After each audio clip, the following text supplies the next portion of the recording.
Praise the Lord. ஆண்டவரும் இரட்சகருமாகிய இயேசு கிறிஸ்துவினுடைய ஏறப்பெற்ற நாமத்தினாலே மீண்டுமாக இந்த வாய்ஸ் ஆஃப் குட் ஷெப்பர்ட் மூலிமா உங்களை சந்திக்கிறதுல மிக்க மகிழ்ச்சி. கடந்த செய்தியெல்லாம் உங்களுக்கு பிரயோஜனமாக இருந்திருக்கும் என்று சொல்லி நான் ஆண்டவருக்குள் நம்புகிறேன். கர்த்தர் யாவரையும் ஆசீர்வதிப்பாராக. இந்த நாளிலும் ஒரு வேதத்திலிருந்து ஒரு சம்பவத்தை நாம் வாசித்து தியானிக்கலாம். கர்த்தர் ஆசீர்வதிப்பாராக. நீதிமொழிகள் 10வது அதிகாரத்திலே 12வது வசனம் இப்படியே சொல்லுகிறது: பகை விரோதங்களை எழுப்பும், அன்போ சகல பாவங்களை மூடும். ஹல்லேலூயா. கர்த்தருடைய நாமம் மகிமைப்படுவதாக.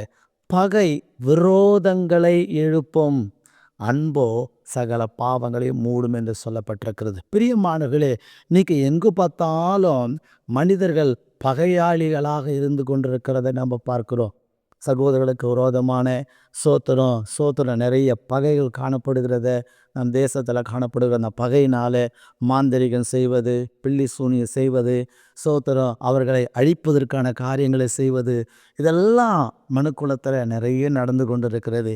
பிரியமானவர்களே, நீங்கள் உங்கள் வாழ்க்கையில் யாரு மேலேயாவது பகையோடு இருக்கிறீங்களா? நீங்கள் பகையோடு இருக்கும்போது அந்த பகையாளிகள் எல்லாம் எங்கே இருக்கிறாங்க அப்படின்னு வேதம் நமக்கு தெளிவாக போதிக்கிறது. பிரியமானவர்களே, இந்த வேதத்தை நீங்கள் நல்லா வாசிங்க, இதை நேசிங்க, யோசிங்க. உங்கள் வாழ்க்கையில் அநேக ஆசீர்வாதங்களை நீங்கள் பெற்றுக்கொள்ளுங்க. பிரியமானவர்களே, இன்னைக்கு பகையை குறித்து தான் பார்க்க போகிறோம்.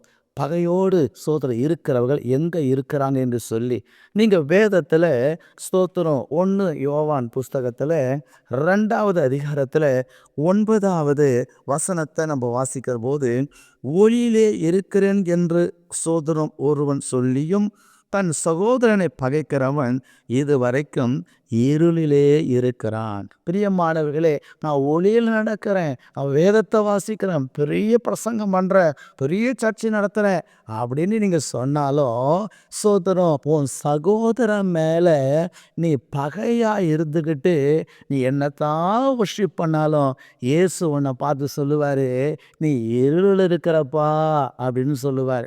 இன்னைக்கு பிரியமானவர்களே, இன்னைக்கு அநேகரை மற்றவங்களை நாங்கள் பகைச்சிக்கிட்டு நம்ம வாழ்ந்துக்கிட்டு இருக்கிறோம். பகையாளிகள் எல்லாம் எங்கே இருக்கிறார்கள்? இருளிலே இருக்கிறார்கள். இருளுக்கு என்ன அர்த்தம்? பிசாசுகிட்ட இருக்கிறாங்கன்னு அர்த்தம், அந்தகாரத்தில் இருக்கிறாங்கன்னு அர்த்தம், மனக்கண்ணை திறக்கல்னு அர்த்தம், ஆவிக்குரிய கண்கள் திறக்கல்னு சொல்லிட்டு அர்த்தம். உங்கள் வாழ்க்கையில் நீங்கள் மற்றவர்கள் மேலே பகையாளியாக இருக்கிறீங்களா? சபைக்கு வருகிற ஜனங்க மேலே பகையாளியாக இருக்கிறீங்களா? மற்றவங்க மேலே ஒரு பகை இருக்கிறதா? நீங்கள் இருளில் இருக்கிறீங்க. இந்த இருளை விட்டு வெளியே வந்தால் தான் உங்களுக்கு பரலோகம்.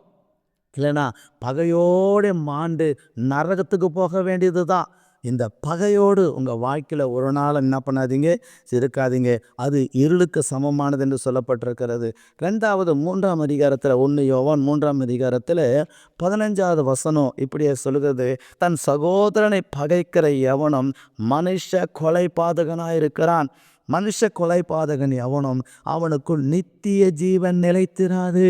பிரியமானவர்களே, நீங்கள் பகையோடு இருக்கிறீங்கன்னா 2வது கர்த்தர் சொல்கிறது என்ன அப்படின்னா, அந்த பகையோடு இருக்கிற மனுஷனுக்கு சொல்கிறாரு, அவன் கொலைகாரனுக்கு சமன்னு சொல்கிறார் ஆண்டவர். பகையோடு இருக்கிறீங்களா மற்றவங்க மேலே? இங்கே ஒரு கொலைகாரனுக்கு சமம். அப்போ கொலைகாரன் எங்கே போக முடியாது? பரலோகம் போக முடியாது. அப்போ எங்கே தான் போகணும்? ஜெயிலுக்கு தான் போகணும். அப்போ பகையாளிகள் எங்கே போகணும்? நரகத்துக்கு தான் போகணும். அதுதான் முடிவு. உங்கள் வாழ்க்கையில் யாரு மேலே என்ன பண்ணாதீங்க, பகையோடு இருக்காதீங்க. அந்த இடத்துல சொல்லப்பட்டிருக்கிறது இருள் இருக்கிறான்னு சொல்லிட்டு, இந்த இடத்துல சொல்லப்பட்டிருக்கிறது அவன் கொலைபாதகனுக்கு சமம் என்று சொல்லப்பட்டிருக்கிறது. இன்னும் நீங்கள் வேதத்தை வாசிப்பீர் என்று சொன்னால் அந்த 1 யோவான் 4ஆம் அதிகாரத்தில் 20வது வசனத்தை நீங்கள் வாசிக்கும் போது அதில் சொல்லப்பட்டிருக்க, தேவனிடத்தில் அன்பு கூறுகிறேன் என்று ஒருவன் சொல்லியும் தன் சகோதரனை பகைத்தால் அவன் பொய்யன். தான் கண்ட சகோதரனிடத்தில் அன்பு கூறாமல் இருக்கிறவன் தான் காணாத தெய்வத்தை எப்படி அன்பு கூறுவான்?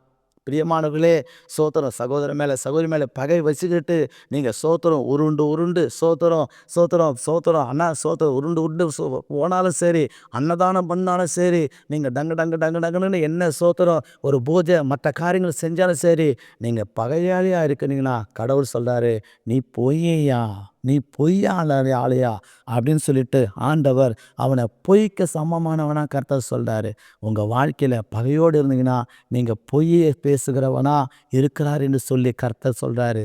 அதனால் உங்கள் வாழ்க்கையில் சோத்தனும் தேவனிடத்தில் அன்பு குறைன்னு ஒருவன் சொல்லியும் தான் கண்ட சகோதரத்தில் அன்பு காட்ட மாட்டாங்க. காணாத தேவனிடத்தில் நான் அன்பு காட்டுறதா பீத்திக்குவாங்க. அவங்கெல்லாம் பொய்யனுக்கு ஆண்டவர் சொல்கிறாரு. நீங்கள் யாராக இருந்தாலும் இதை கேட்டு கொண்டிருக்கிறீங்க, மனம் மாறுங்க. அது உங்களுக்கு ரொம்ப ரொம்ப பிரயோஜனமாய் காணப்படும். கர்த்தர் உங்களை ஆண்டவர் ஆசீர்வதித்து ஆண்டவர் மேன்மைப்படுத்துவாராக. சோதரன் பிசாசானவன் பொய்யனும் பொய்க்கு பிதாவுமா இருக்கிறான். அவனுடைய வார்த்தைகளுக்கு கீழ்ப்படிந்து ஆண்டவருடைய அன்பை நீங்கள் இழந்துடாதீங்க. அதனால் பிரியமானவர்களே, பகையோடு மற்றவங்களுக்கு இருந்தீங்கன்னா நீங்கள் இருளில் இருக்கிறீங்கன்னு சொல்லி அர்த்தம். கொலைகாரனுக்கு சமம் என்று சொல்கிறாரு. மூணாவது பொய்யன் என்று சொல்கிறாரு.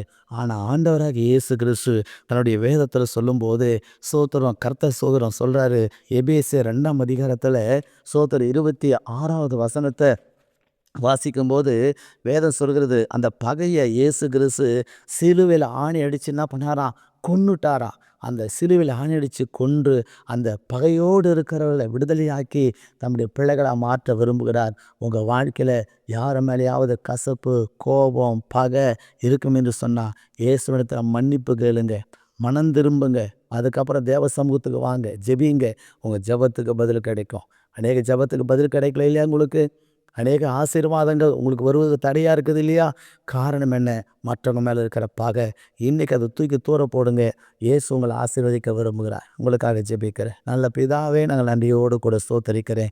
ஆண்டவரே ஸ்தோத்திரம். கர்த்தாவே, பகையை ஆண்டவராக இயேசு கிறிஸ்து சிலுவையில் கொன்று விட்டார் என்று சொல்லப்பட்டிருக்க ராஜா.